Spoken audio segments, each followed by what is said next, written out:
Things are gonna get crazy!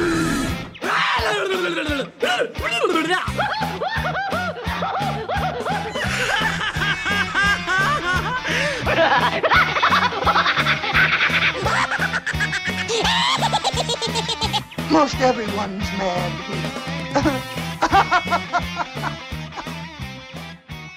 Hoo-de-lally, what a week it has been! Yikes! I am glad that we've managed, that we've all survived that, so at least we can go and have a little bit of a refresher over here.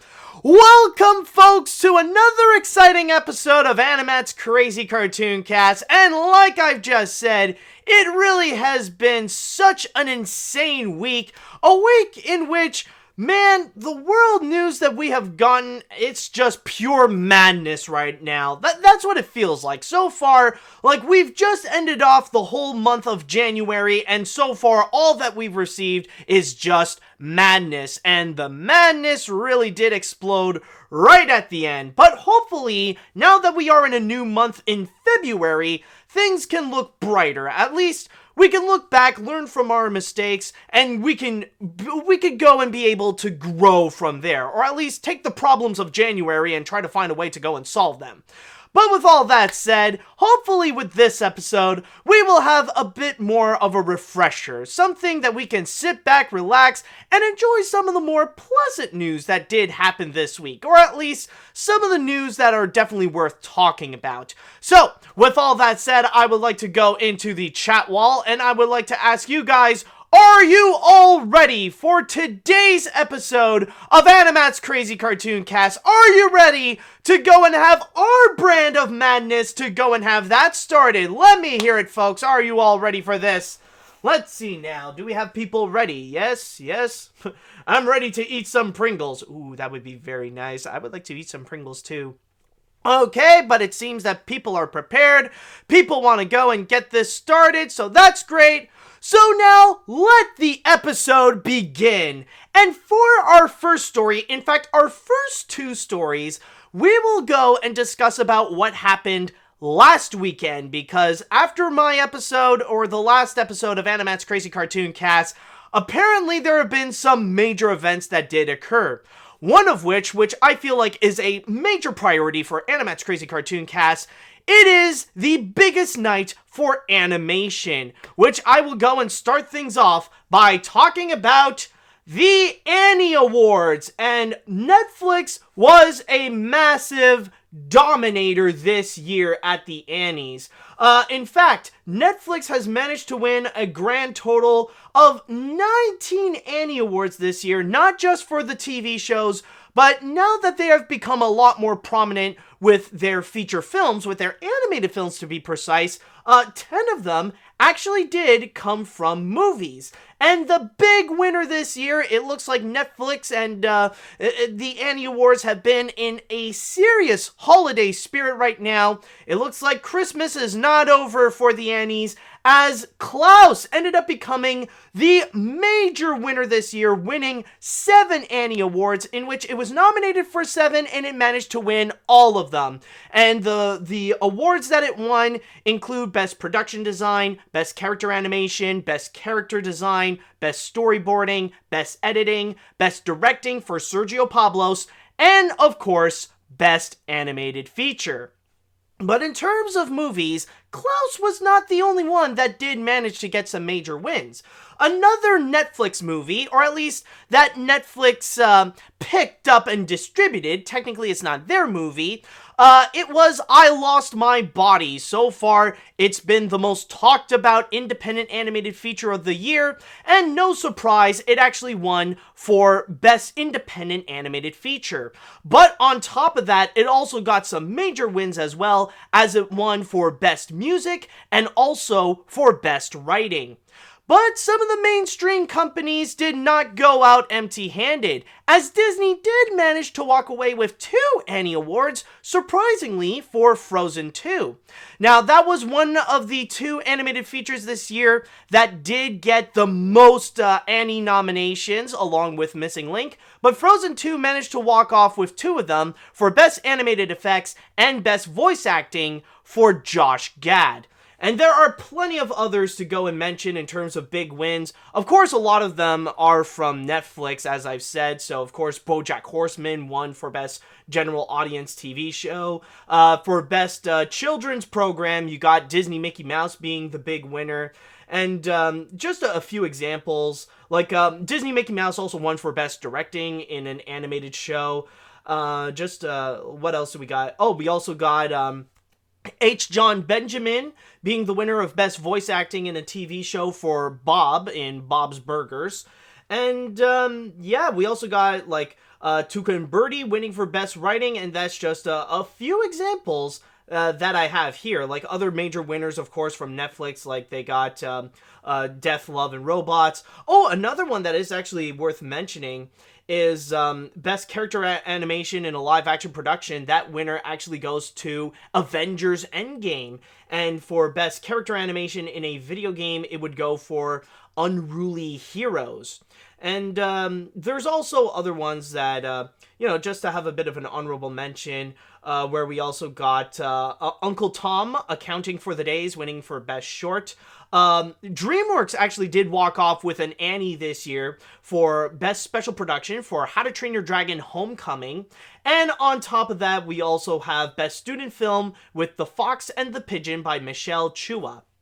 Now, before I would go into the individual categories and go into the wins, there is one little thing that I would like to talk about, and you could consider this a little bit of a rant, but I feel like this is something that needs to be brought up, that very few people are actually talking about, but for me, I feel like there's just something here that feels a little bit too suspicious that cannot be avoided, or that people want to avoid, but it has to be brought up at some point. It's just, literally, for the 3rd year in a row, it seems that the Annie Awards is given, like, they have an obvious bias. And what I mean by an obvious bias is that they would go and, if they do have an animated film that they really, really love, then they would give all the awards to that. Like, whatever it's nominated for, it would immediately give the trophy to that film. It happened in 2017 with Coco, where it won almost all the movie categories except for Best Independent Animated Feature. It happened last year with Spider-Man Into the Spider-Verse, where it was nominated, I believe, for 7, and it won all those 7. And once again, we are seeing this again this year with Klaus, where every single category it was nominated, it ended up winning. Now, for me, I feel like this is a little bit suspicious, and especially the fact that this has happened for the 3rd year in a row. I'm not saying that there is obvious foul play. It's not necessarily as bad as, like, the big How to Train Your Dragon controversy, where they made themselves a little too obvious that it was rigged, but there's just something that feels a little bit off, where it would immediately go and, like, show off this bias, where it would immediately give it all to this one movie in particular that they really like. Now, I know some people can counter-argue with the fact that there have been other winners as well, like with Spider-Verse, there have been some wins for movies like Incredibles 2 and Ralph Breaks the Internet, or even this year where I Lost My Body and Frozen 2 did get some wins, but still, it's honestly kind of suspicious where you want to give all your trophies and all the wins to one particular movie, where you would go and select, like, okay, which category is it in? All right, immediately give it to that. And especially this year, it doesn't necessarily help either that the ones who got the most wins out of all the companies is Netflix. Now, I know that, like, this is a similar case, like, to some of the previous years where it happened with Disney, where they would go and end up collecting the grand majority of the awards. But then again, what Netflix is so far, what's happening with Netflix is no different than some of the previous years where Disney was dominating. So, from from there, I do feel like it's a little bit suspicious. And I feel like because of the fact that we are seeing this happen year after year now, I kind of do suspect a little bit of foul play, that there is something suspicious happening behind closed doors in Asifa Hollywood, where there might be some things that might be immoral per se, where they would give most of the wins to one movie in particular. It's like, maybe I could be wrong, and maybe this is all a total coincidence, but I can't help but feel like it's a little bit suspicious the ways that they are giving all their trophies to one movie in particular. And I know for a fact that I am going to be the only one who would go and mention this, because you're not going to be hearing any complaints coming from the cartoon community, because so far, the cartoon community are making this a big deal, but they're mainly celebrating of the fact that Klaus somehow ends up having all these major wins, and like, oh my god, they're freaking out because they love Klaus as a hand-drawn animated film, and they want to see it have all the wins as much as possible. And that also reveals a major thing about the cartoon community, is that more than anything, they care about their bias. They may pretend and act that they have some kind of moral compass and that they care about the integrity of the artist and the craft of the animation and the well-being of artists and animators and all that stuff, but really, that's all nothing but an act. The thing that they care the most is just their bias. They're a lot like Republican senators in a way, where they don't care if there actually is some kind of corruption happening behind the scenes. They don't care if it's obviously rigged or anything like that. As long as it does cater to their bias, then they're perfectly okay with it. They love Klaus, they love the fact that it's a mainstream hand-drawn animated feature, so they're happy for the fact that it won all those awards, even if there might be some suspected foul play. They don't care, they're biased for Klaus, so for them, they'll take it all as legitimate to go and boost their own ego, and to boost their love for hand-drawn animation, delusionally believing that somehow this means that, oh, it's going to take down computer animation, it'll force mainstream studios to think more about hand-drawn films, when in reality that's still not gonna happen. Now, I just want to go and clarify though that this is not necessarily the fault of Klaus. Like, I'm not throwing shade at Klaus whatsoever, and I'm not necessarily throwing any shade at Netflix whatsoever. The main problem here is regarding the Annie Awards and Asifa Hollywood and how things are currently running. And I just need to go and address this problem right now, because if it does so happen in the future, if this actually does happen in the Annie Awards in the following years, where there's this one movie that some people might not particularly like, and it does get the same treatment where it wins all the awards that it ends up being nominated for whatever category it is, like if the same thing happens to that film that people don't particularly like, and they try to make a big fuss out of it, well, at that point, they got no one to blame but themselves for suddenly realizing that it's an issue right now. Because, like, if they would be that, like, let's say next year that, let's imagine if Onward would be that film in particular, and not many people like Onward as much as some of the other films like Scoob or Soul, for example. Like, Onward is the one that, whatever category it's nominated for, it ends up getting the win, and people get upset about. People are so outraged, they're upset about it.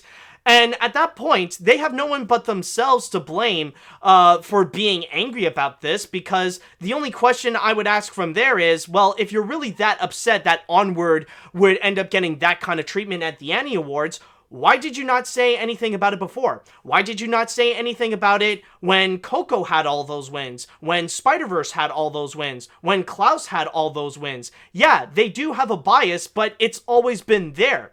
Like, why are you upset? Like, you're not upset of the fact that there might be foul play. You're just upset of the fact that it's not catering to your bias. So I just want to point that out in case of the future, if it really does become a problem, because it's been going on for a while, but because it's been catering to people's biases for movies like Spider-Verse and Klaus, it's starting to become a little bit, I'm just, like, pointing it out there that this has been happening for a while now, and it's time that we need to go and start to ask a bit of questions with what's happening behind the scenes, if the voting process is legitimate or not. But anyways, now with all that out of the way, I just need to go and have that out of my system. Now let's go and actually talk about some of the individual movies and the wins that did occur. And let's go and actually start things off by focusing on Klaus. Now, the funny thing is, though, is that despite what I've just said, I actually do agree with a lot of the awards that it did win, because the thing with Klaus is that it is a very beautiful animated feature. It is a very well animated film, and the way that it brings back, not only bring back hand-drawn animation, but pretty much give it a brand new look where it almost looks 3D in a way. It's absolutely beautiful, and there's a lot of them that I do agree with, especially one that I feel like it earned the most would have to be Best Directing for Sergio Pablos, because not only did he do a great job with bringing the hand-drawn animation to life, but also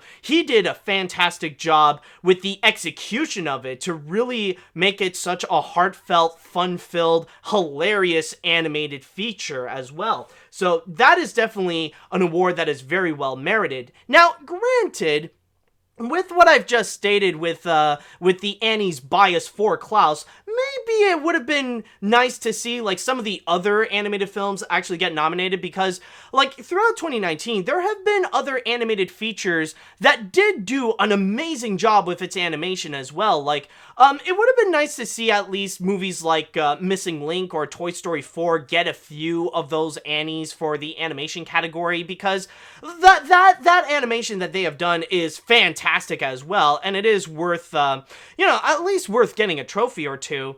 But in the case of Klaus, it is understandable, because in terms of the animation, it is definitely the strongest in terms of the competition. However, if there is one that I would say that I kind of disagree with the most a bit, and this could be a little bit of a hot take here, but for me, I would say maybe Best Animated Feature would honestly feel like a bit of a stretch to give that trophy to Klaus. And the reason why I say that is mainly because Klaus is a movie that's a bit more style over substance, where it is obvious that it cares a lot more about its visuals more so than its script. Because if there is one major issue with Klaus the movie, it's that it is very unoriginal. Like, if you would just go and pick up the script and you would just read it on paper, it's not necessarily as impressive as it sounds, because this is one of those features that is driven by cliches, and they do put in a lot of typical tropes that you would find in these kinds of kids movies that, they're always recycled, they're always repeated, and it's just not necessarily that impressive. Like, even when I watched Klaus, it did take some time for me to really get into it, like to fully be comfortable with what it's trying to do, because like the story is very much lacking. And because of the fact that it is more of a style over substance film, I would say like for Best Animated Feature, for me personally, I would have given that to something like Toy Story 4, or even How to Train Your Dragon would probably deserve it more, like considering that those movies did put in a little more effort in terms of the substance. Now, this is not to say that the story of Klaus is bad. Again, the execution really does help a lot, and that's why I do feel like Sergio Pablos did an amazing job as a director, and even did deserve to have that Annie Award for it. But other than that, I don't know. For me, like in my opinion, I do feel like Best Animated Feature is a bit of a stretch for Klaus. Now, a lot of them I do agree, but the big one, I do feel like that's I don't know. That's a little iffy for me.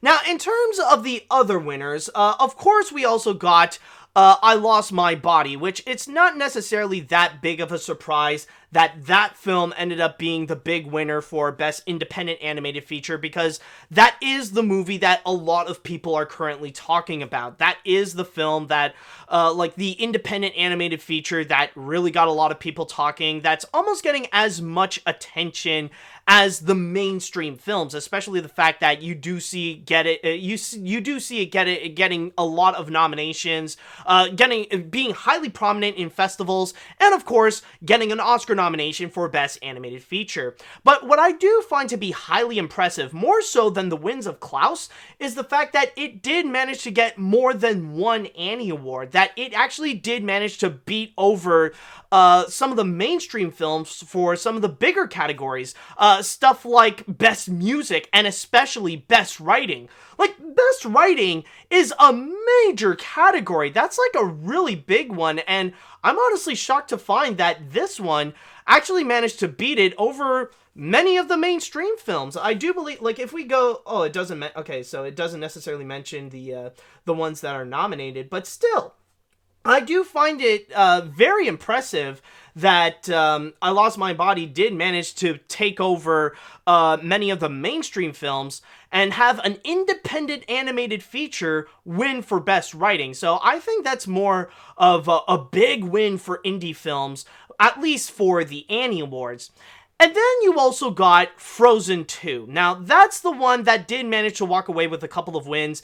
And in terms of those wins, I feel like there is no denying that it deserved to get those awards hands down. Now, whichever side of the fence you may be in Frozen 2, whether it be you love it or that you hate it, there's one thing you cannot deny. Frozen 2 absolutely deserved the win for Best Animated Effects, because more than any other animated films during its year, Frozen 2 is definitely the one that really did put a lot of emphasis onto effects. In fact, effects are the thing that really did play a major key role, not only in the animation, but in the story in general. Considering the fact that you see Elsa, Anna, Kristoff, Olaf, and Sven, like, they all go into the Forbidden Forest, and from there, they would go and interact with characters in which their effects are a major factor. Like they really do emphasize the fact that they represent an element.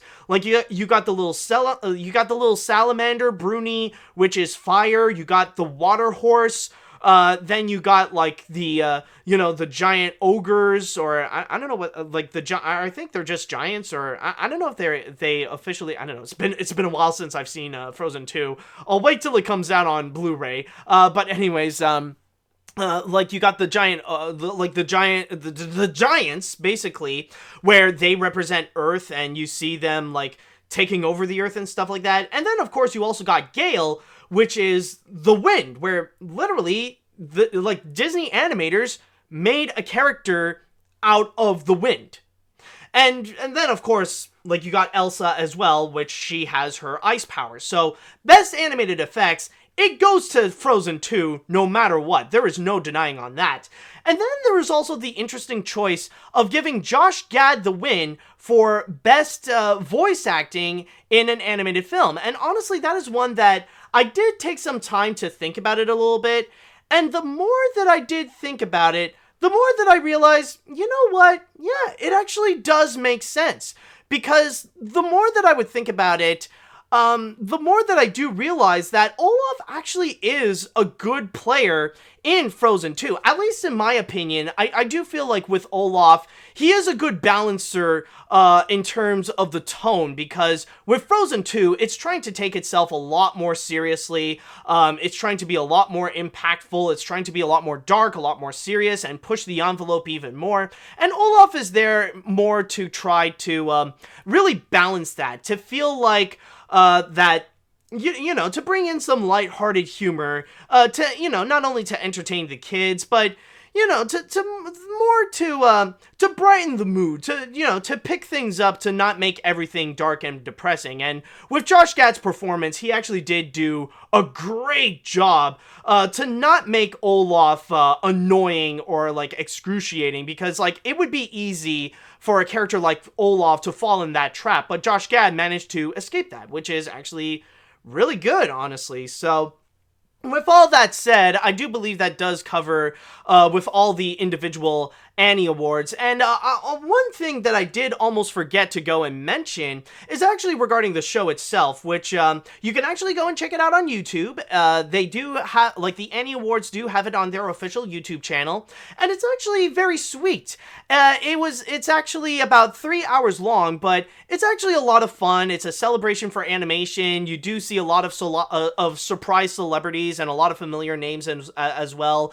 Not just in the field of animation, but also in geek culture in general. But on top of that, what does make it, a lot of fun, and what does make it very nice as well, is that they do have 2 tributes. There was one little moment where they paid homage to Richard Williams, considering that he did pass away in 2019, and also they did do a little bit of an homage as well to Kyoto Animation in honor of the unfortunate arson attack that did happen. So they did pay tributes to those individual people. So the in memoriam sections of the show are a lot more prominent this year. So with that said, it definitely is worth watching. It definitely was a lot of fun. And with all that said, I think that does cover my entire thoughts on the Annie Awards, rather it be stuff that I feel like it's a little controversial, and also some of the stuff that I feel like it would deserve it. I mean, I'm not all too familiar, admittedly, with many of the TV shows, so I can't necessarily comment on that. But with the movies and stuff like that, hopefully I did went and clear out my thoughts on that. And so with all that said and done, I would like to say congratulations to all the winners of this year's Annie Awards, and best of luck to see what happens at the next Annie Awards next year. So, oh boy, so with all that said, now that I've put out my comments on that, I would like to go and pass it on to the chat wall. And I would like to know, what do you all think about the results of this year's Annie Awards? Are you guys happy with what happened? Do you feel like there have been some snubs that did occur? How do you feel about, like, some of the winners, some of the nominees? Let me know what you all think. Okay, so let's see what we have here. It's a shame that Tuca and Birdie only lasted for 1 season, and yet it was nominated for 3 Annies and won 1 of them.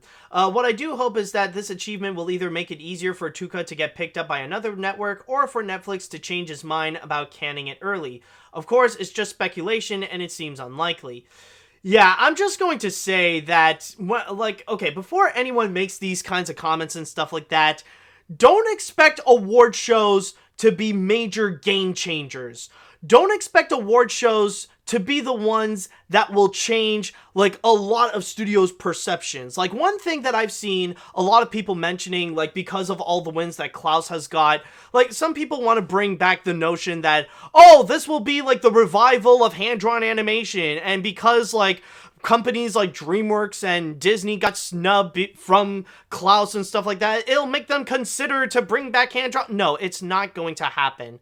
Like, just because, like, they got the trophies, that doesn't necessarily mean it's going to change their mind on a few things, especially, like, with hand-drawn animation or whatever. Like, winning an Annie Award doesn't necessarily mean, like, it's a big deal. Like, for them, like, winning a trophy, whether it be, like, the Annies, the Golden Globes, or the Oscars, it's kind of like a little bonus as well. Don't expect that to be a true game changer, especially for Disney.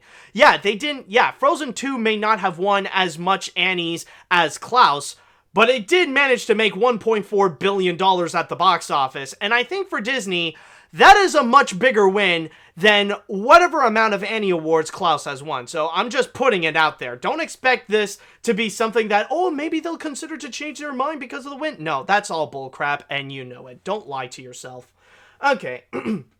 Anyways, major congrats to the team behind Klaus for winning the biggest award in animation, and it's no secret that it absolutely deserves it. The movie is absolutely fantastic, despite getting off on a bad foot, and the character of Jesper feeling too much like Cusco. Oh my god, I am not the only one. That's what I've been thinking so much when I've been watching Klaus. It's like, oh my god, like he really is a lot like Cusco, and especially, like, the voiceover performance, like, Jesper really sounds like Cusco on top of that. Anyways, I'd even call it a modern-day Christmas classic along the lines of Arthur Christmas. I have not much to say, but 2D animation is dead my ass. Well, it's never been dead. You guys just didn't bother to go and actually look for hand-drawn animation. The only problem is that the cartoon community just wants hand-drawn animation to be served to them on a silver platter. They don't even care or bother about looking for hand-drawn.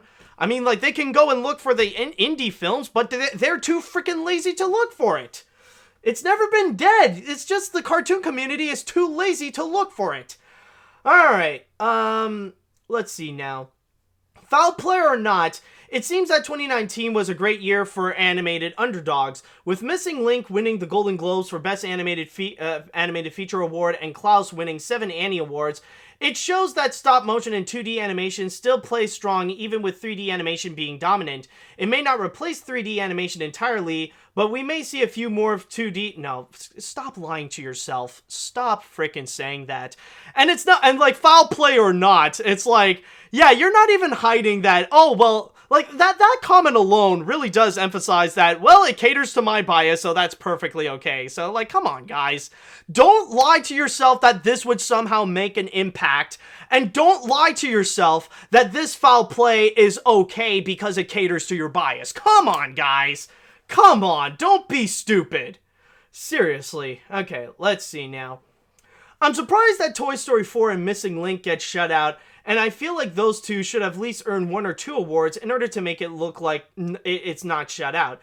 Anyways, congrats to Klaus and I Lost My Body, aka Netflix, for the win, and hope we don't see another bias towards one film next year. Well, that'll definitely depend on the Annie Awards. I mean, we'll just have to wait and see with what they're going to do on that. Let's see now. What else do we have? Well, it's mostly the same comments that are repeating. Let's see. Isn't Mitchell's versus the Machines going to be 2D? I'm pretty sure Daniel Pleberton leaked the poster on Twitter.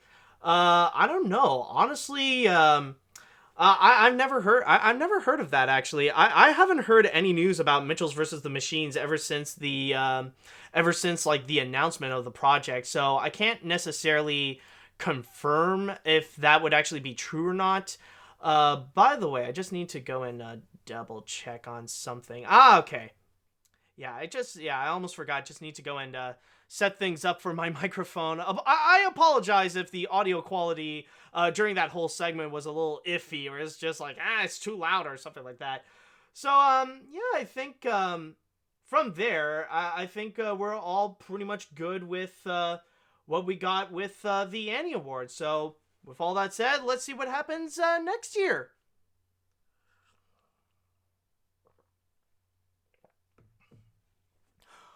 Okay, so now that we are done with the Annie Awards, it is now time to go and talk about the next bit of news that has happened last week. And I just gotta go and start things off by mentioning that so far this week, as I've mentioned before at the beginning, it's been massively tough. I mean, just week after week, it's like the world news that we have received so far. Like, not only have many of them been so depressing for millions of people, but also a lot of them have been anger-inducing. Like, if you need to have a good time, if you want to pick me up, don't look at the world news. In fact, even for me, like, I'm taking a break from listening to the news and looking into my Twitter feed. It's just like, so far the negativity in there and the toxicity has been a bit overwhelming to the point where I would need a little bit of a break, which is kind of good that I'm doing my podcast right now because, like, at least it's giving me time away from all of that. And this week, holy crap, like, if it wasn't enough that we've got some news like, you know, with stuff like with the Australian wildfires happening, like this week alone, like we've had Britain officially leaving the EU. You got the GOP senators, which they completely took off their mask and they absolutely don't care about corruption to the point that now they stand against democracy and the Constitution. And then, of course, you got the coronavirus that's spreading everywhere, and it's becoming more and more of an international emergency. So that's a lot of tough pills to swallow, and it has been very depressing for millions of people, as I've just stated. But at the start of the week, there was one bit of news that to this day, some people are still mourning the loss of this individual, that it has been pretty hard to see this person go, and that I think there's no denying that this person left way too soon.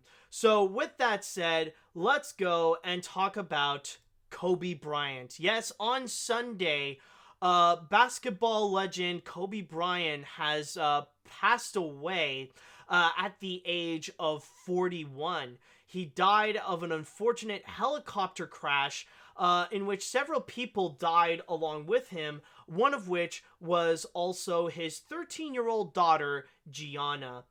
And for those of you that need a little bit more info on Kobe Bryant himself, I'm just going to read a little bit from my source here on CNBC, as it states, Bryant, 41, played for 20 years with the Los Angeles Lakers and is considered one of the best basketball players of all time. He won 5 NBA championships, was 18-time All-Star, and is 4th on the NBA's all-time scoring list. So from there, Kobe Bryant is undeniable.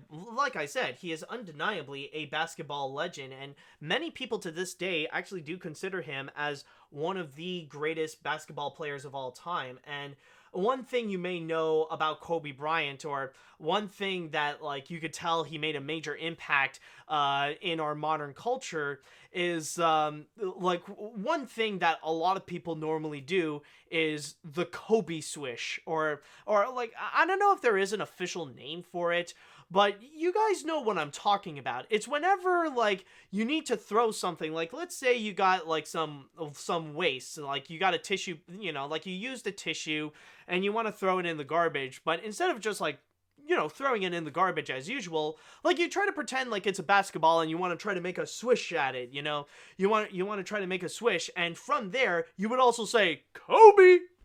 Like that's the reason why people say that. It's mainly because of making a reference to Kobe Bryant. And it really is unfortunate. But before I get back into full-on Kobe Bryant and talking about him individually, the thing is that I just need to go and make a clarification that, for me, I'm not that familiar with basketball. I'm not all that much of a sports guy even, with the exception, of course, of hockey, which is kind of stereotypical for me as a Canadian, but if I am interested in any sports, it's just hockey, and that's it. And I know it may sound like I'm starting off on the wrong foot to talk about Kobe Bryant and say that I'm not all that familiar with basketball, but I will say that as an animation fan, recently I have definitely been acquainted with Mr. Bryant, and if you are watching this and listening to this as well, then you might actually be familiar with it also, in which you might recall a few years ago, back in 2017, when Kobe Bryant released an animated short called Dear Basketball, and I'm just gonna go and show you just a little clip of it here. Let's just have a little listen. So here, just okay, there we after every loose ball for you. You asked for my hustle, I gave you my heart, because it came with so much more. I played through the sweat and the hurt.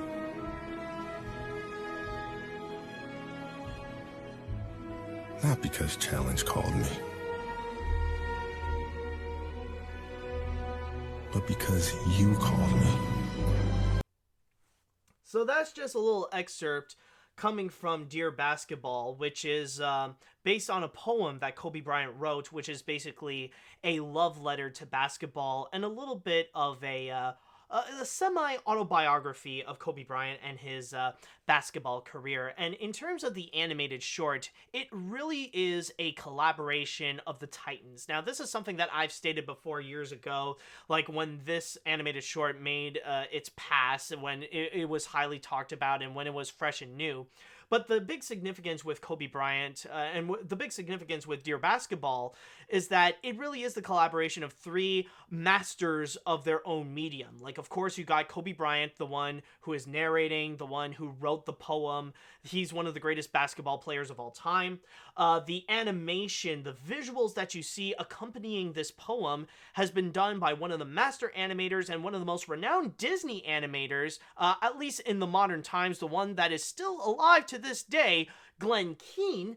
And then you got the music, in which the composition by one of the biggest legends in film music, John Williams. So this is the big collab of Kobe Bryant, Glenn Keane, and John Williams all working together in order to make this one animated short that is definitely highly inspiring. If you guys have not seen it, then definitely go check it out. I'm sure it's easy to find on the internet. I mean, like, I found this on YouTube, so you can definitely go and find it easily.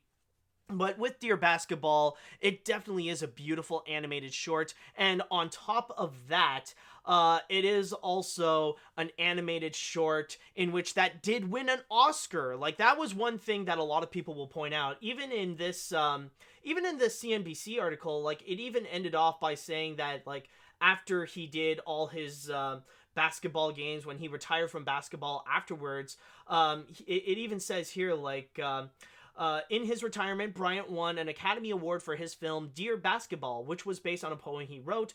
He also created a website called Detail for ESPN, which analyzes film of current players and traveled the country speaking to sports teams and leadership and basketball. So Kobe Bryant, like, he did made his total rounds on basketball, and from there, like, he would go on and become, like, far bigger, where in a way he's kind of like giving back in a sense, where, like, he decided to go and try to create art. He created some things to help others to analyze basketball players, and also to help out, like, you know, to speak to some sports teams, or to speak to people about stuff like basketball leadership and all that kind of stuff. And from there, by watching the animated short and doing some research as well into the life of Kobe Bryant, and listen to some of the things that he has to say about life, about basketball, and about the things that kind of drives him to go through life, I gotta say, there is no denying that when it comes to Kobe Bryant, he definitely is an admirable figure, regardless if you are a fan of basketball or not. Like, you can be, like, a total basketball expert, or you could literally know nothing about basketball. Kobe Bryant is definitely admirable because he's not just a basketball player. He's not just, he's not just an athlete that's really popular. This is a guy who is driven by passion. This is a guy who managed to make his dreams come true by making his passion a living. He really strived to go out there and really go far in order to make sure that he just wants to do what he loves. And what he loves is basketball. And he went and pursued it. And not only that, but always strives to be better no matter what. He knows that there is always room to go and improve. And this is actually a very fascinating thing about Kobe Bryant's life. Because the thing with Kobe, believe it or not, in his very beginnings, when he started to get interested in basketball and tried to do things with basketball as well, the funny thing about Kobe Bryant is, believe it or not, he sucked. At the very beginning of basketball, during his very beginnings, when he started to get into basketball, he was not a good player at all. He wasn't able to shoot hoops. He wasn't able to make slam dunks. He wasn't able to go and pass the ball properly. Like, he let others circle around him. He was not a good player at all. But one thing that he knew, what made Kobe Bryant such a massive success in life, is that he knew that failure is not something to avoid. Failure is not something to fear about. Failure is actually a key part in success. And instead of letting failure get to him, instead of making failure have him give up, instead of listening to some of the other voices he heard, where some people even went and told him that he's not good enough to play basketball professionally, instead, he decided to learn from his mistakes, to learn why he failed, in order to ensure that those mistakes would never happen again, and that he would still continue that again and again and again, and continue to learn from his mistakes to understand what he did wrong. And from there, he would grow and grow and grow, not only to become an NBA player, but to have a reputation of what many people say of being one of the best basketball players of all time. And that's what's really admirable about Kobe Bryant. It's the fact that he really, like, he wants to do this. The reason why, like, he went through so many trials and tribulations, the reason why, like, he went through so many failures in order to go and learn from them is mainly because he loved basketball. And that's one major reason why I highly recommend you go and check out the Dear Basketball short, because it really is a love letter, not just about, like, it's not just about basketball, but it's a story of passion. It's why Kobe Bryant loved doing what he did. And, like, when is it that he learned that when he's not capable of doing it anymore, that he had to learn to let it go? Because that, like, when he retired, that was the moment when he realized that he's not immortal. He doesn't live forever, and even his body will become weaker as he becomes older. So from there, he ultimately decided to accept fate and just move on, but still hold on to that love for basketball, that he knows that there are plenty of other ways of loving basketball without actually playing basketball. And that's the admirable thing. In fact, I think to go and cap this off, at least on my take on Kobe Bryant, I think we should listen to the words of Kobe Bryant himself. Now, this was actually something that I found on Twitter, and I think these are some pretty powerful words that I believe that are worth listening. So let's go and hear what Kobe Bryant has to say. Hello, everyone. I'm so sorry I can't be with you tonight. However, I couldn't completely miss the chance to take a moment to share some thoughts with all of you. The lesson I cherish the most is how important it is to love what you do. If you love what you do and it's making you happy, all the hard work and perseverance will pay off. I once had a guidance counselor tell me that I shouldn't play basketball, that it would never amount to anything for me. His negativity towards me made me stronger. You can't stop people from trying to limit your dreams, but you can stop it from becoming a reality. Your dreams are up to you. I encourage you to always be curious, always seek out things you love, and always work hard once you find it. So with that, I'll let you carry on with your evening. Please know I'm thinking of you, supporting you, and encouraging you always. Peace. Some true words, man. Definitely true words, Kobe. So, if there is one thing to take, if you really want to honor Kobe Bryant, and you don't have to necessarily do so with basketball or anything like that. You don't have to go to the Staples Stadium and put in flowers. If you truly want to go and honor the life of Kobe Bryant, then pursue your passion. Go and do what makes you happy. Go and live your life to the fullest and do follow your passion, follow your dreams. And even if you got to face a lot of trials and tribulations and people telling you that you're not, you can't really make the cut for it, don't listen to them. Well, I'm not saying don't listen to them, but try to find a way to turn all that negativity and turn it into something that can drive you to follow your passion. So that's one thing that I think it would be a nice way to cap off with this little story, is just may Kobe Bryant rest in peace, of course. May Gianna rest in peace with Bryant. And from there, go follow your dreams. Go and do what makes you happy the most. So with that said, I would like to go and pass on to the chat wall and ask if you have any words regarding Kobe Bryant. And also, if you are a fan of basketball, especially leave your comments regarding how you feel about Kobe Bryant, because it would be fascinating to know, like, what would be from the perspective of a basketball fan as well, because I'm sure, like, even if it's been about a week now, it's still a very heartbreaking moment. So let me know what you guys think in the chat wall. I just need some water, by the way. let's see now. This is really how we want to start off 2020. First, Trump attacks Iran, then Australian fires, then coronavirus outbreaks, now this. Kobe is an absolute Oscar winner, NBA legend, and I'm just shocked to hear this. I may not be an NBA fan, but this is sad to hear this news.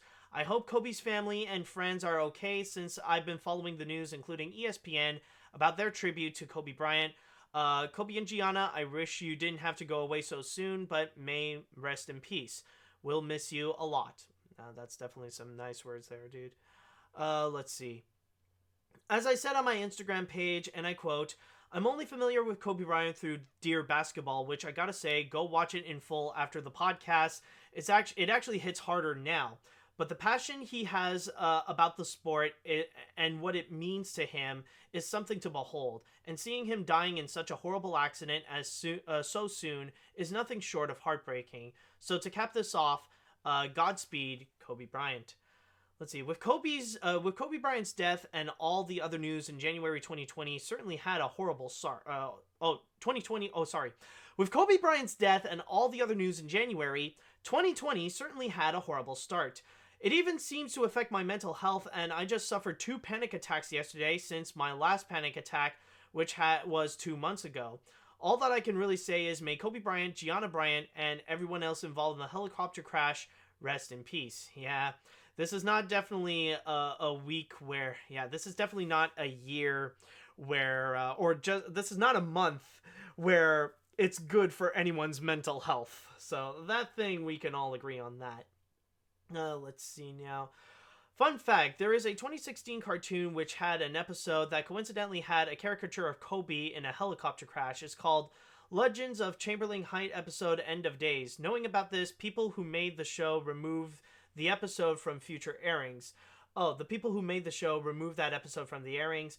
Kind of reminds me of what happened to Stark Raving Dad, except it's not allegations, it's a tragic accident. Also, Kobe's guest appearance in the Simpsons episode The Falcon and the Dough Man. Rest in peace, dude.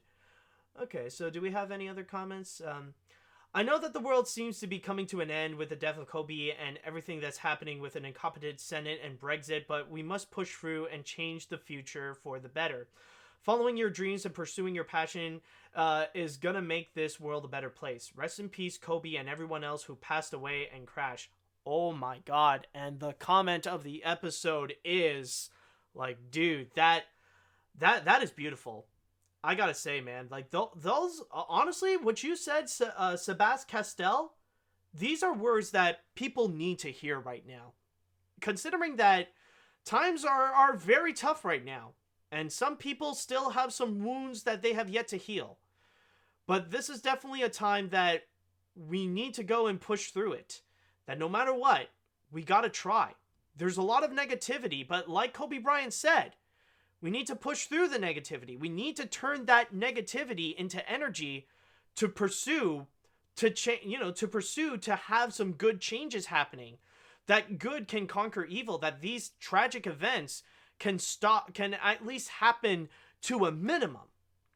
So for that comment, my god, dude, I think we gotta move on from this, because there's nothing that can top this comment, man. That is definitely beautiful. So with that said, may Kobe Bryant and may Gianna as well rest in peace.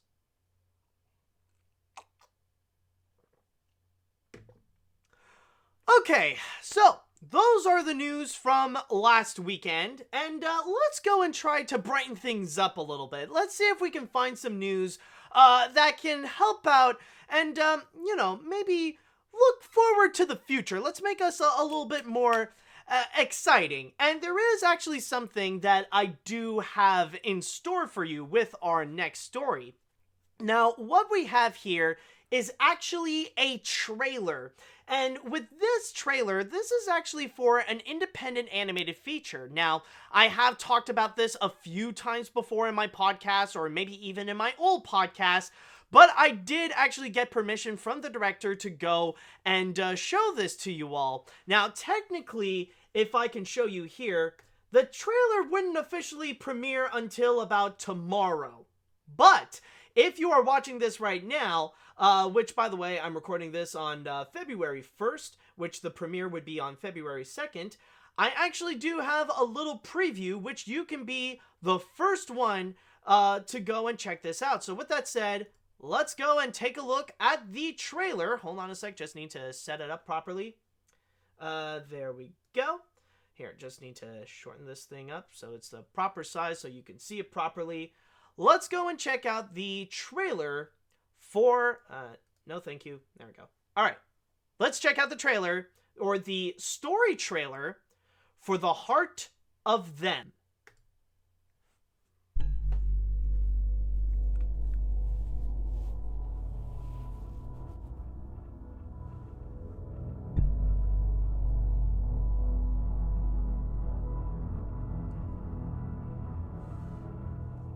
You will be the last remaining humans in this life. After my passing, you need to do this.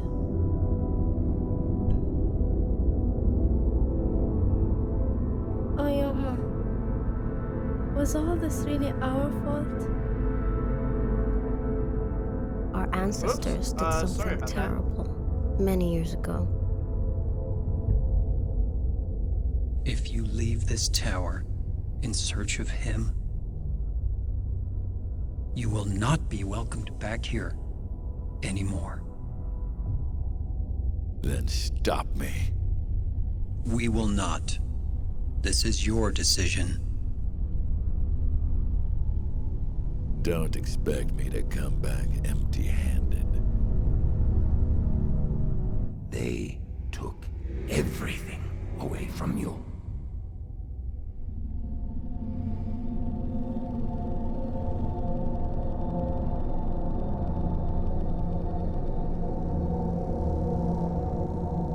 What are you? The only one who is listening.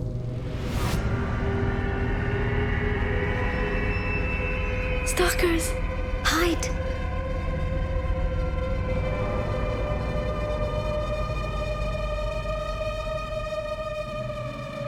It's him!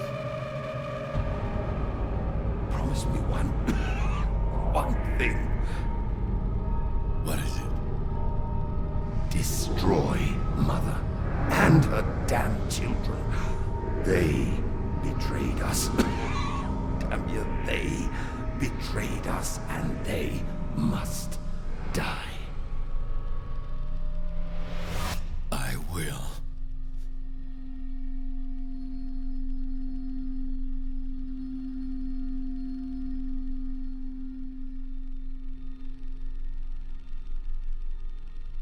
Demir!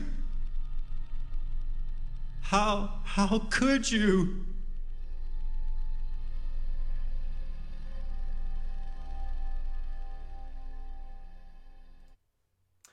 So that is the trailer for The Heart of Them, an independent animated feature made by Mohammed Ahmed Fikri. And according to this trailer, by the way, this is actually going to be coming out, well, not coming out, but the production of it will be finished in November 2020. At least that is what he is promising. And with that, so if that is true, then there is a chance that maybe we'll be seeing it, or it will have its premiere somewhere in 2021. But so far, there is a lot that is already complete. And one thing that I will say, if for those of you who don't know, that there is something that I am personally involved with this movie in here. I have been served, I guess you could say, as an official creative, an unofficial creative consultant in a way, where Mohammed had been sending me a lot of clips and a lot of different notes, like a lot of things that he wants to show me to, to see how the progression of the movie is going. And sometimes I would give him, I would go and give him a few tips and maybe some criticism, some help, and some stuff like that. And even on top of that, I do have an unofficial, well, not an unofficial, but this one is official actually, where I do have a little bit of a cameo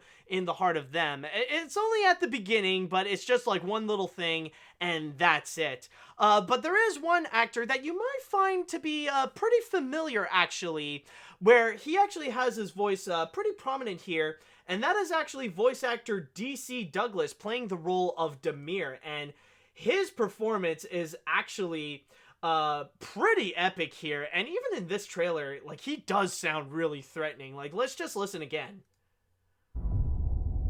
Then stop me. There he is. We will not. This is your decision. I think there's a little more. Don't expect me to come back empty-handed. They took everything. Oh, right. Oh, no, that's like the evil voice, right? But honestly, with that, so yeah, like that's just a few key things to mention that I did help out a little bit, like even if it's just a little bit with the making of this. And on top of that, it does have some great vocal performances that you hear, especially coming from DC Douglas playing one of the main characters. But for me, like, I do know a little bit more about this, at least what he has shown me in terms of the story is only the first half, so I do have a little bit more knowledge on what is going on with this movie. And from my perspective, I gotta say, like, so far, he is showing me a lot more that he has yet to present me, and he's definitely promising me things that are absolutely epic, that, oh my god, like, now this is gonna become more and more gripping, because I can guarantee you there are a lot of things in this movie that this trailer alone has yet to show you, and a lot of the things that they will go and talk about, especially, is talk about the backstory of this guy, whom they're showing here in this trailer as like a serious threat with Demir. Like, they do go into the backstory, they do go into the origins of this world. Like, as you could tell, world building will play a major factor in this, and they do give out a good teaser. And like, one thing that I've already seen in the chat wall that they have discussed here, like, one thing that really is emphasized is regarding the animation, and this definitely is a stunning feature, because Mohammed really did take advantage of two major elements that he knows what to do best, which is lighting and coloring. In fact, he actually did show me like a little bit of a graph here, or not necessarily a graph, but just a little bit of an idea of like how he uses color and how he uses lighting for storytelling. Here's an example for this little shot here. You do see, like, you have one of the characters that's looking at Demir, and you see, like, he uses shades of sadness, of lost, worrisome, and heartbroken, of, like, all the different shades of blue, like, whether it be, like, one little ray of light that's, like, light blue, and then, like, a lot of dark blues. And then, like, you have the other shot here where you see Demir, where the light only goes onto his one scarred eye, and it says, shades of madness, where he used colors to go and emphasize pain, angry, evil, revenge, and dangerous. And then there's that one last shot where you see, like, Demir, where he looks like he's connected to this, like, massive being, where, like, this one, like, where it's all red. And that's the beauty of it, is that really, in this movie, Mohammed really knows how to take color, even if it's just like a monotone shot. Like, if it's just one color, he'll use all the, you know, all the spectrums of that color in order to go and tell his story. Like, in here, like, you see this one shot, like, it's nothing but red. It's all different shades of red, and all different, like, you see all these different, like, silhouettes that are happening. It's hard to specify, but you know it's very much red. And it says here the red is used for pure evil, and even blacks are tinted red. So to emphasize the evilness of the situation, he uses red. But also, it's not just for, like, negative emotions. It's not just for, like, evil or madness or sadness, but there's also, like, some warming, well, I guess you could use that in many different ways, but also warming colors to put out, like, a heartfelt moment. Like the one shot with the two sisters, where you see one sister that's looking on the side, where it's mostly shadowed on her, where the shadowed color is more like a sense of feeling haunted. And then, like, you got the sun that's, like, right next to her, or just behind her, that's, like, of caution and prudent. And then like you see the other sister that's on the side where the color is used for the big sister's warmth. So there's a lot of different great examples. And here's one more that we got here that he uses, where we see where in here he uses different colors, where you see the blues and the greens are used to show like, oh, it's a peaceful day and it's a beautiful earth. And then you see Demir, where like there's a little bit of red that's like a red light that's beaming on Demir that's meant to emphasize like evil thoughts and plans. So Mohammed really knows a lot about how to use color and how to use lighting, and even for cinematography as well, in order to execute his storytelling. And this is a great example of it. You do see a lot of beautiful shots that are used all around to go and tell his story. It even shows some moments. Like I could even try to go and like show you another example, like where you see Demir, like he there's this door that's opening in front of Demir, and then you see this like evil god where like it's literally just his bust, where it's only his head, his neck, and just his shoulders, and that's it. That's all you see from this guy. And also like these weird arms that are coming out of his ears, like quite literally. But you see the use of colors, like the glowing red is meant to emphasize the evilness, that what is in front of Demir is something that is pure evil, and that apparently this is going to be controlling him. So you see all these amazing examples of it, and honestly, I can't, like, even this shot here where you see like the stalkers that are coming to the two sisters, like this is beautiful. It's such a great shot. And I know like maybe this is just pandering because like I'm involved with the project and like I'm trying to sell it hard, but even in just my opinion, I feel like this is such a beautiful looking movie, and I'm really excited to see this come out. Now, technically there is no official release date yet, but we know that according to this trailer, Mohammed promises that this would be coming out, or that this would be completed by November of 2020. So honestly, we'll just see how it goes. But yeah, this is definitely really exciting. So far, the stuff that Mohammed is showing us, it's really promising.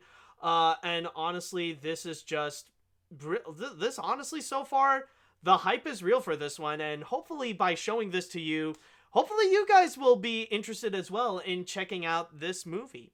So with that said, I want to go and pass on the mic to you, and I want to know, what do you guys think of the trailer that you just saw of The Heart of Them? Do you think this is going to be something that you would be interested in seeing? What do you think of what you have seen so far? Let me know about your thoughts. Okay, let's see now.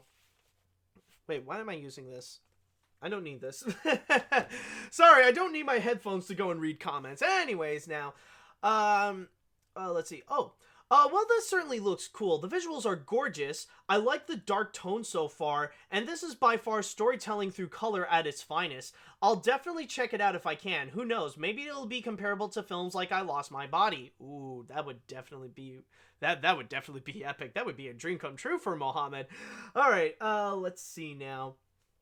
This is a perfect example of following your dreams and passion that will change the world and make this place slightly better. Here's to you, Mohammed, Matt, and everybody involved. If a distributor like G-Kids, Netflix, or Sony Classics doesn't pick this up, they are fools, because this is really something. You know, that would be a major goal, but I definitely do hope that there could be that possibility. Let's see. The Heart of Them is definitely showing the beauty of animation, because unlike in live action, animation can be allowed to get right the colors and lighting to tell emotions of the story and characters. Absolutely. Gotta get my parents to see this. It has some odd concepts, which I will admit did feel a tad uncomfortable and alien, but at the same time, I feel intimidated. I'm also amazed by the animation and coloring.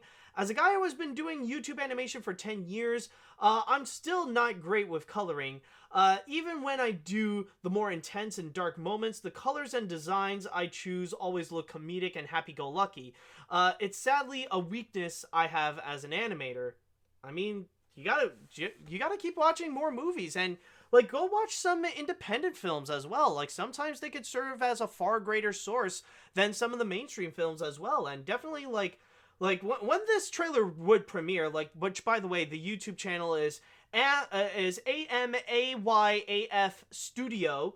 Like you go subscribe and you look into what the Heart of Them has done and maybe some of the other projects that he has done. It's definitely worth seeing. Like definitely go and check it out and get some inspiration for that.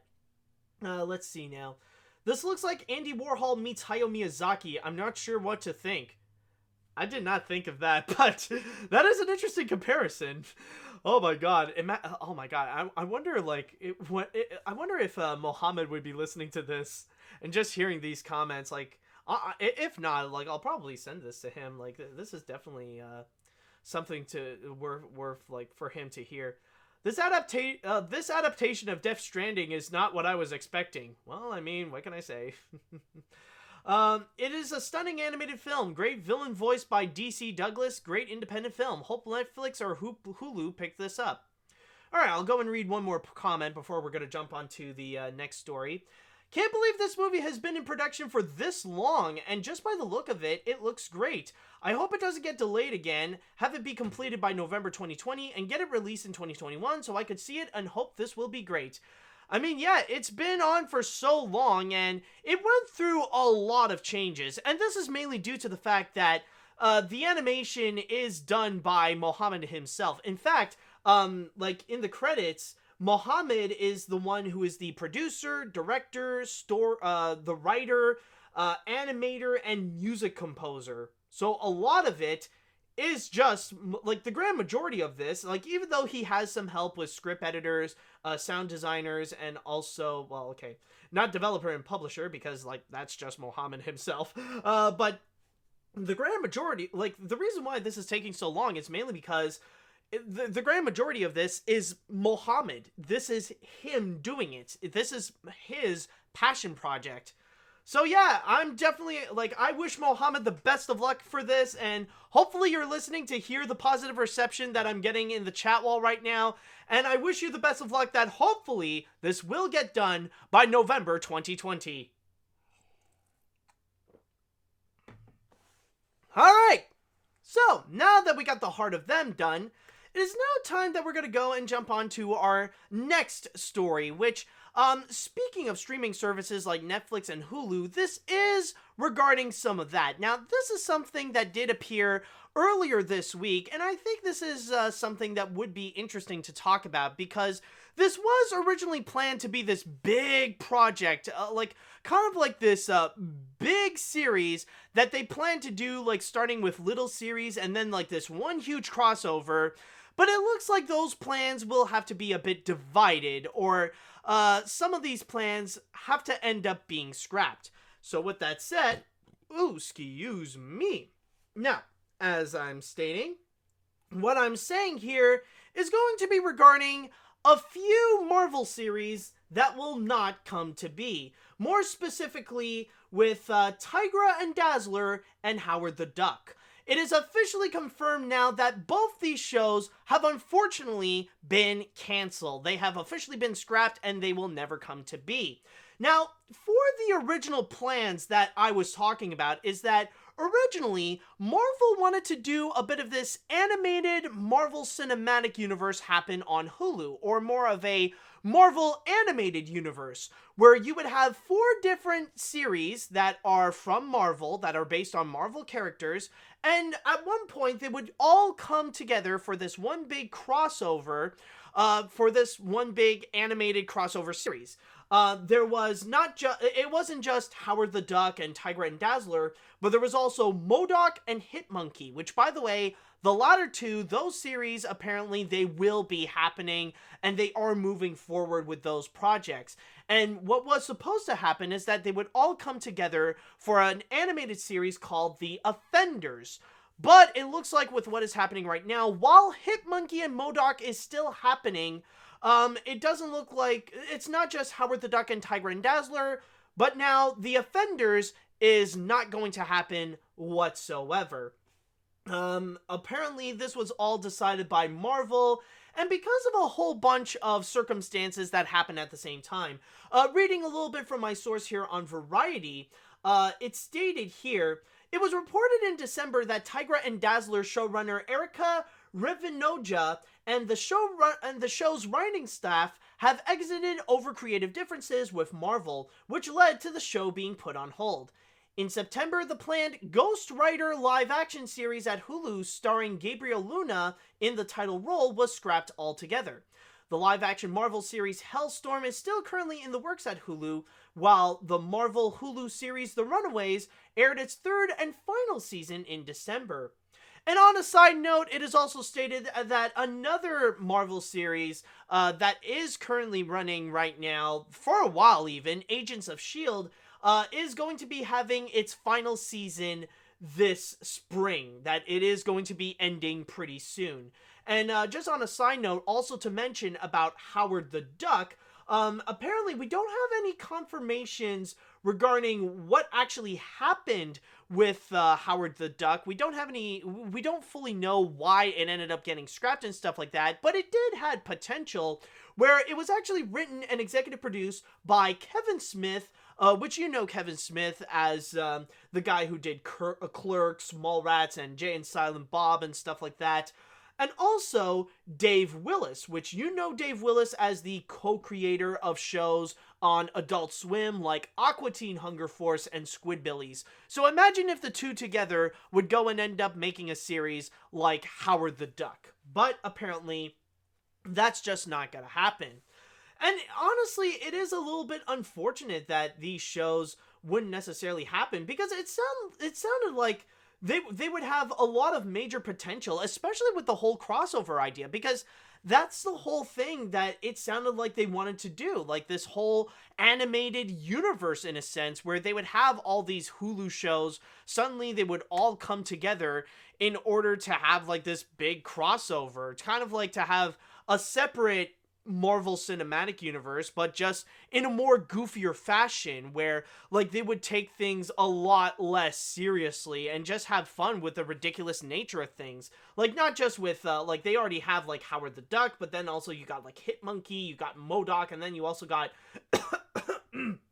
excuse me, but like you also got Tigra and Dazzler. But unfortunately right now it does seem like the potential of it has pretty much gone to waste right now. Like, even though we are still gonna get something out of it in a way, like we are gonna get the MODOK series, and we are gonna get the Hit Monkey series, or at least right now that they are currently in development. We don't know if in the future they would be scrapped. But for now, it's just like, this feels like a pretty unfortunate thing. Now, I did do a little bit more research, and I did read a little bit more from this article, and I think I might have found the real reason as to why this is happening. Why is it specifically that they are all letting go of stuff like Howard the Duck and Tigra and Dazzler? And that is mainly because of what's happening in Marvel right now. As you guys may have noticed, it's not just with these series, but like I mentioned, shows like Ghost Rider has been scrapped, and then you also got other stuff like The Runaways and Agents of S.H.I.E.L.D. that are coming to an end. And the real reason is because of Marvel. But not just because Marvel, but Marvel right now is going through a massive transition. Right now, they're shutting down their current television division in order to create a new division that is going to be a lot more linked to the Marvel Studios we have right now, so that people like Kevin Feige can have a lot more of an input to what's happening with the television series from Marvel. And that is why in the future, we are seeing a lot more Marvel shows that are going to be focused a lot more onto Disney+. That's why we hear coming soon on Disney+, coming this year and next year and stuff like that, that they're going to be putting out series like Loki, that they're going to put out shows like Falcon and Winter Soldier, stuff also like WandaVision.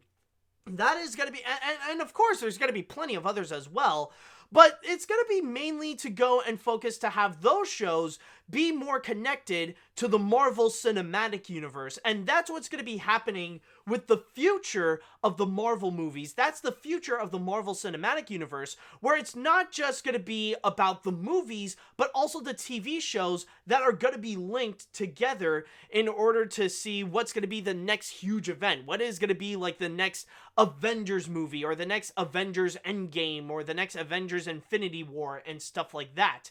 So that's why, with the Marvel TV shows right now, they may have seemed to be a little bit all over the place, and especially, like, technically you could view with the animated series that they have right now, with the animated shows that they wanted to plan, it may seem like something that feels out of place. You know, it may seem like something that would be like the Spider-Man universe that Sony Pictures is trying to develop. It's like more of a side thing that's trying to be on its own, yet it would feel a little bit too confusing if it tries to go and connect it to the Marvel Cinematic Universe, especially if we already had Howard the Duck in the Marvel Cinematic Universe, considering that he did make a cameo during the after credits of Guardians of the Galaxy, like after the entire lab of the Collector just exploded, and then we just see Howard the Duck just chilling on the side, voiced by Seth Green, I believe. Now, I don't know if they would want to do that kind of connection with these series, but it would feel a little bit too confusing, and especially with the fact that this is from a separate streaming service. The fact that this is from Hulu, and Marvel seems like they want to have their main streaming service home be on Disney+. So it would just feel a little bit too overwhelming, especially for their audience, if they have to jump from streaming service to know where the Marvel Cinematic Universe is going and where to find Marvel content. So in a way, it is understandable why they have to go and try to make some renovations, and why they have to make a lot of sacrifices, considering that Marvel is entering in a new phase with its television lineup, especially focusing more on streaming services, especially with Disney+. But still, though, I do feel like it is still a bit too bad that we are sacrificing a lot of great potential with stuff like Howard the Duck and Tigra and Dazzler. I'm sure there would have been some great ideas, especially with what they would have done with the Offenders, but it doesn't look like right now this is happening anytime soon. But at the very least, at least we still have Hitmonkey and MODOK. And I believe they did announce not too long ago with MODOK, I believe that's the one where they got Patton Oswalt to go and be the voice of MODOK. So I'm sure there's going to be a lot of potential with that. So, with that said now, I would like to go into the chat wall, and I would like to ask you guys, what do you all think about this news over here with the Marvel TV shows and the big changes that are happening, and the loss of Tigra and Dazzler and Howard the Duck? Let me know what you all think, if it is unfortunate, if this was something that you wanted to see, or if, you know, maybe it's for the best and you're looking more forward to the ones that are going to be coming on Disney+. Let me know what you all think.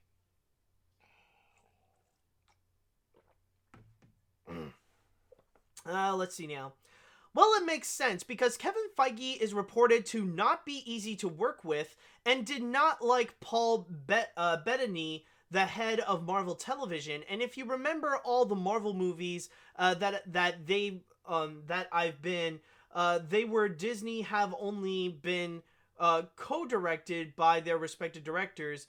The person the directors co-directed with was Kevin Feige. Okay. All right. I don't know if it was well played.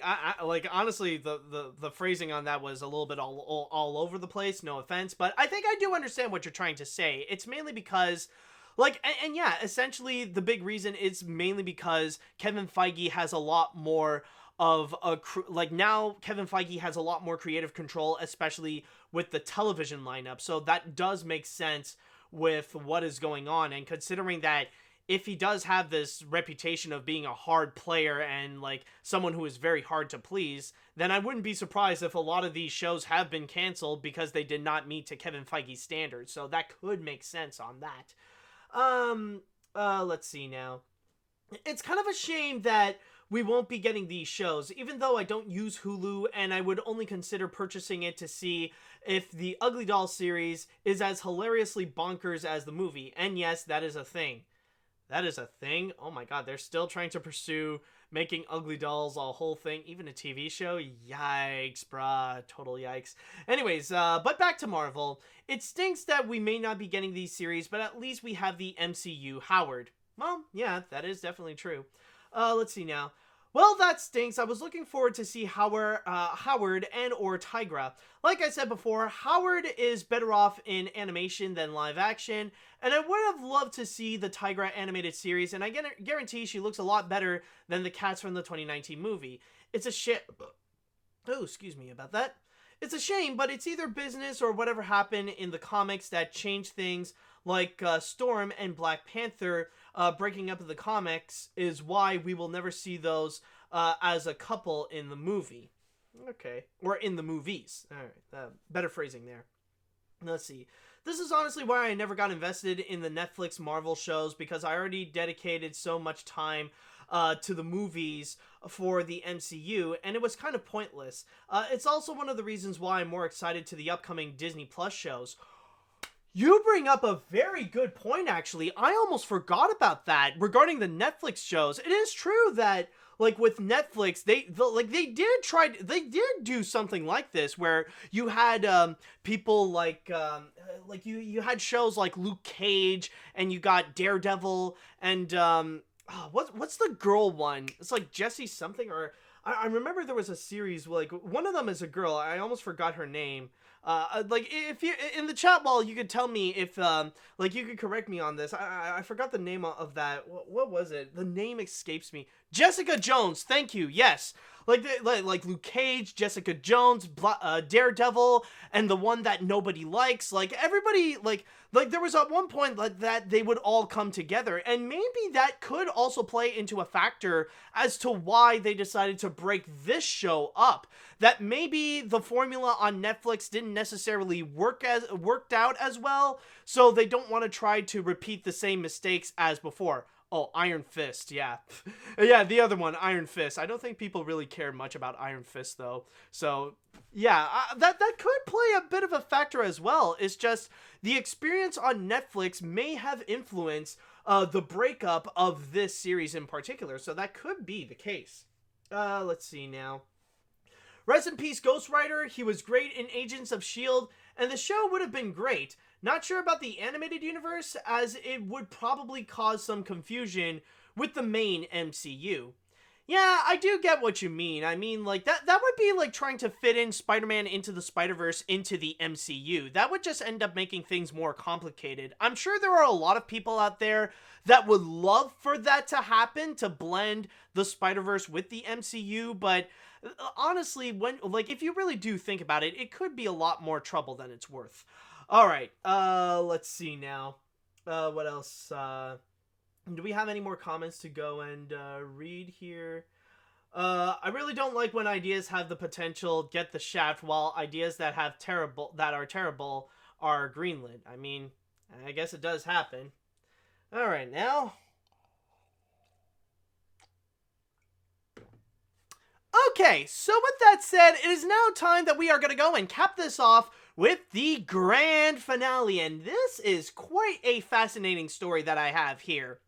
Now, with this story, it may seem like your typical tale of like, oh, like, we've heard of this before, we know how this is gonna end, this is just someone being stupid going after the big companies and stuff like that. But this is more like, the more you get into it, the more it does make sense, and the more that it feels like this is more of a completely different case. We have heard of a lot of lawsuits where people try to sue because of an animated film, but this case may be a little bit more different. And what I'm going to be talking about is with Onward. Yes, someone is going out and trying to sue Pixar, or more specifically Disney, for their upcoming animated feature Onward, which is going to be coming out next month. But it's not necessarily because of the movie itself. This isn't your typical story that someone wants to go and sue Disney because they feel like, oh, this is my movie, this is based on my idea, and they stole it and all that kind of stuff.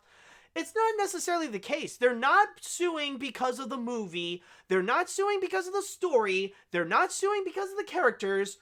They're suing because of the van. More specifically, this is from artist Sweet Cicely Danier. I think that's how you pronounce her name.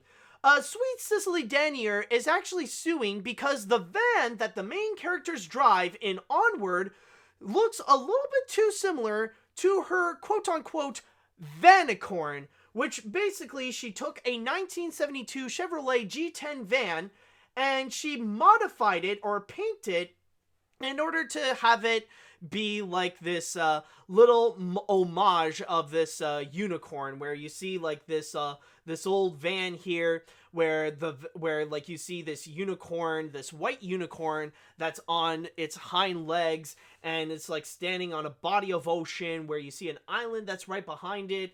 And like the background, it seems very galaxy-like, where you see some galaxies and stars swirling around it, and the color palette is very much filled with blues and with purples. And on the side of the van, you see this black diamond where it's shooting out some lightning.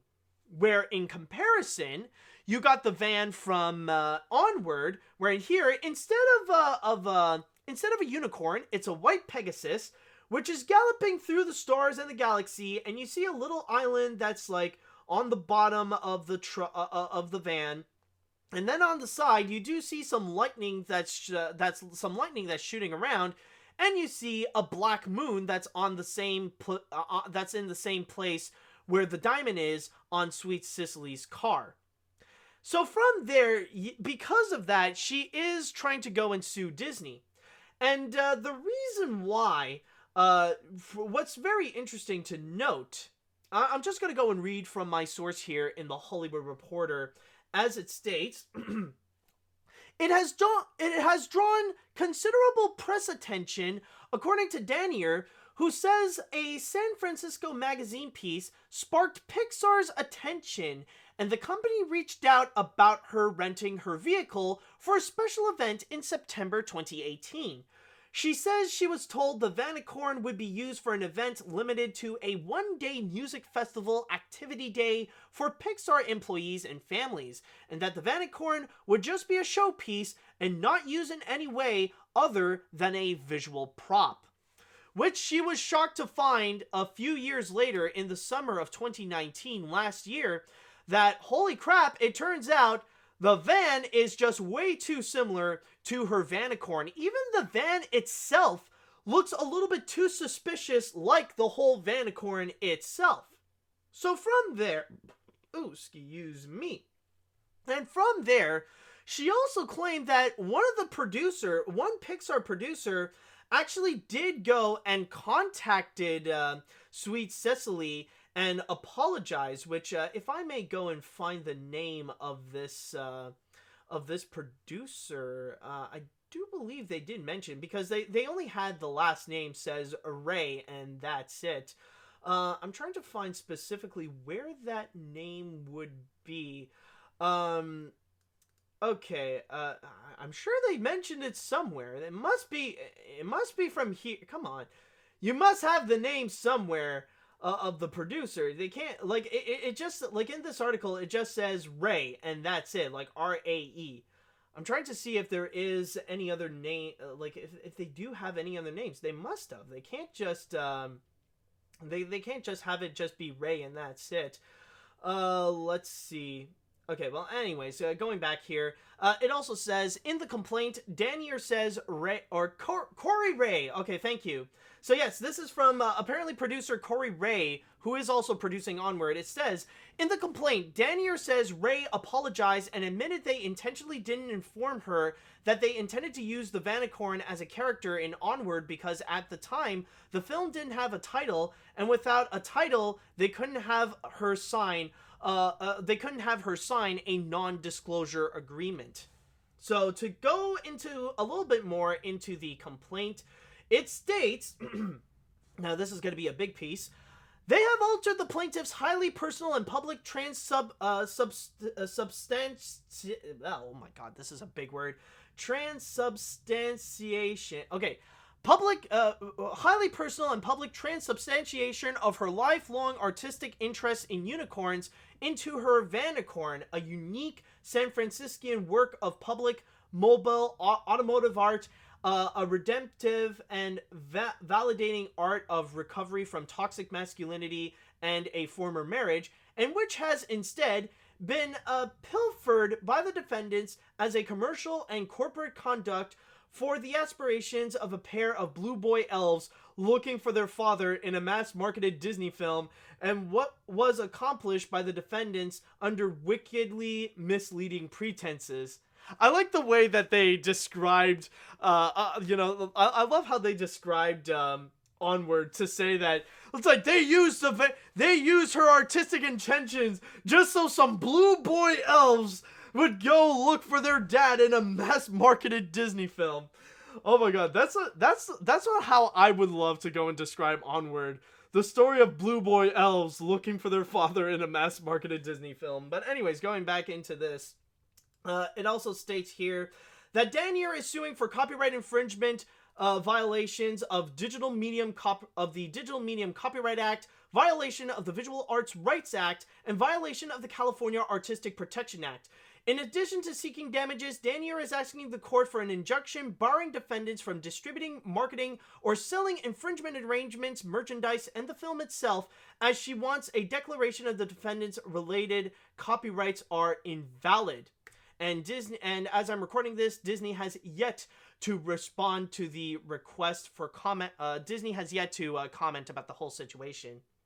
Now, honestly, at first, when I was reading this, when I looked into this, honestly, I didn't really think much of it. For me, I felt like at first, like, oh, this is going to be your typical lawsuit story where they try to go after the big companies and, like, they're like, this is just going to pass easily, that they're just going to lose easily and we're just going to move on, that they just want to have credits for this, they just want to have credit for whatever is in this movie, especially for something that feels a little bit too insignificant. Like, they're not, like, she's not going after the movie, she's just going after she's going after the van, which I will give her credit. Yes, there's a lot of major similarities, but it's not like she would be the first one doing this. Like, technically, back in the 70s and the late 1960s, it was kind of a popular thing to go and design your van to have it be modeled after, like, medieval art, or, well, not medieval art, but feature, like, medieval imagery, to have, like, Conan-style warriors and busty princesses in skimpy outfits, and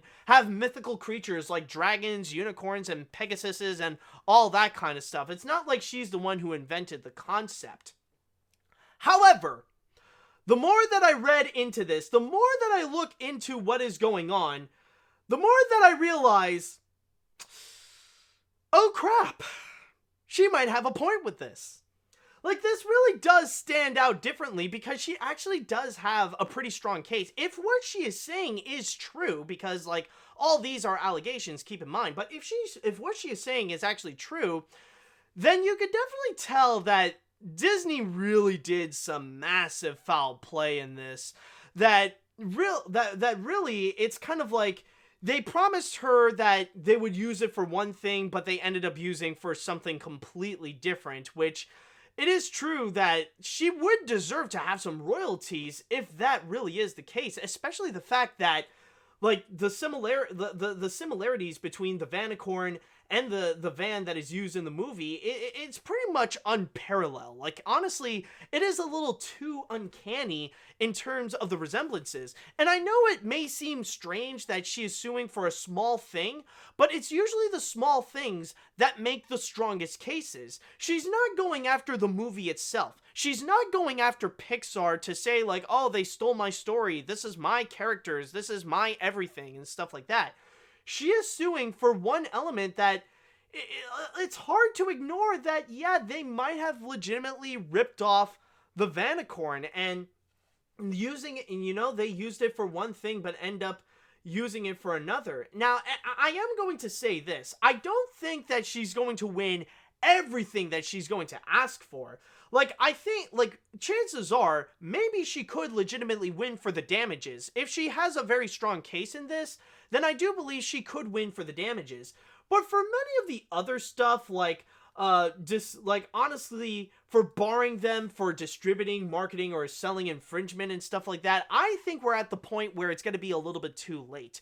Because right now, in terms of the production of Onward, right now, I know Pixar is almost complete. They're about 98% done with the movie. And I think it's a little bit too late in terms of, no longer trying to distribute or market or whatever to do whatever they want with that van in particular. I think that ship has already sailed, and while the court case is still happening, I don't think Disney is really gonna go and have this stop them for doing the distribution and the marketing that would involve that van. So at the most, I think she'll get the maybe she will win the damages, but other than that, I don't think she'll get the extra stuff that she's also asking for. So from there, it seems very strange, but honestly, she does provide a very strong case. And I think this is one of those very rare exceptions where a lawsuit against Disney is kind of validated, because you could definitely tell the foul play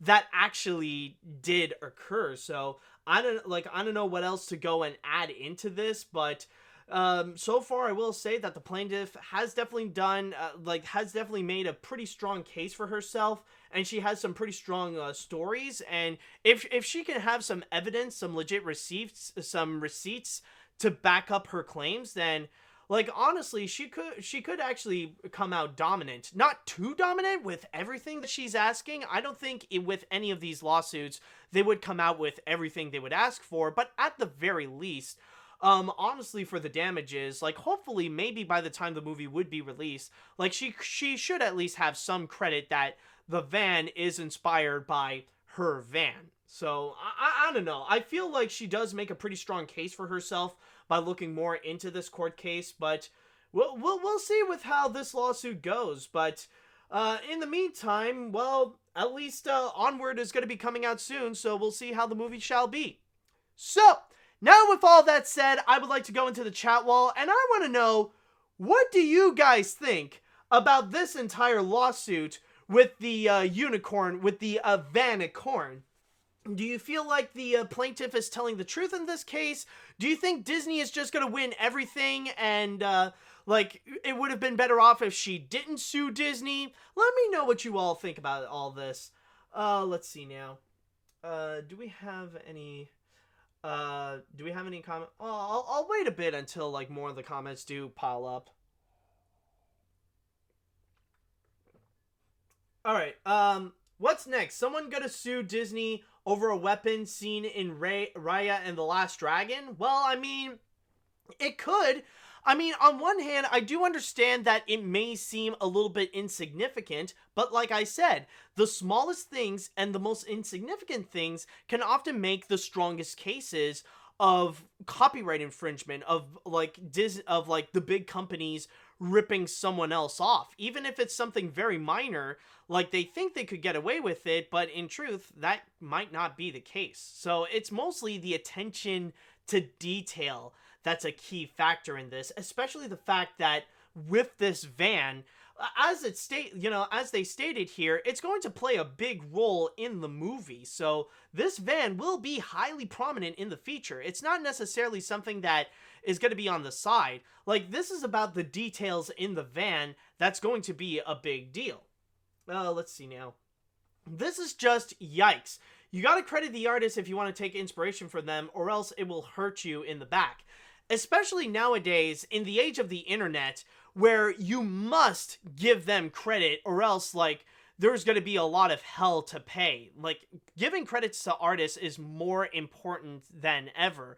Maybe you might have seen this on social media, but you might have heard about the big hoopla against, I believe it's Aaron Carter, who shared artwork with his character or something like that, and he doesn't give credit, and now he's attacking the artist who made that artwork and trying to make them look bad with with all of that kind of stuff. So you might have heard of that, but yes, it is very important to go and credit the artists. Let's see now.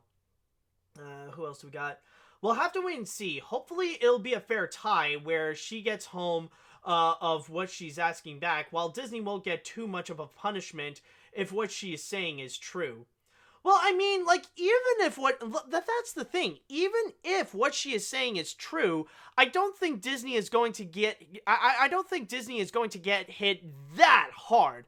It's not like they got to sacrifice a lot of the distribution and a lot of the marketing if the case would be more in favor to the plaintiff. I think, honestly, it's like, it's just going to be for the damages, and that's it. I think it's more like a bit of a threatening tactic to go after Disney in order to really emphasize more of give me the damages that you owe me. I think that's going to be more of the case. I hope everyone I hope everything works out either way. Onward does look amazing, but I hope the plaintiff does receive some sort of royalties for this. Okay. Let's see. I didn't expect Disney and Pixar to get sued for the Vanacorn issue, and yeah, it looks too similar with how both vans look like in comparison. I think she has a point, and I think so, that Disney should have at least give some credit to the artist behind, or else it will make things worse with how it is. We'll see how it goes on later. Yeah, I think that would be the big case on this. For now, I think this is a situation, we know that this lawsuit is happening, but we will have to wait and see with how the lawsuit shall go in the future. So with that said, I think it is now a good time to go and cap off this episode of AniMat's Crazy Cartoon Cast. So now that we are in a new month, hopefully things can brighten up from here. Hopefully we will see more positivity coming our way, coming into the rest of 2020. And hopefully there will be no shortage of crazy stories to go and talk about in AniMat's Crazy Cartoon Cast either. So with all that said and done, I would like to say thank you guys so much for watching. Thank you guys so much for listening. And until next time, see you later, dudes.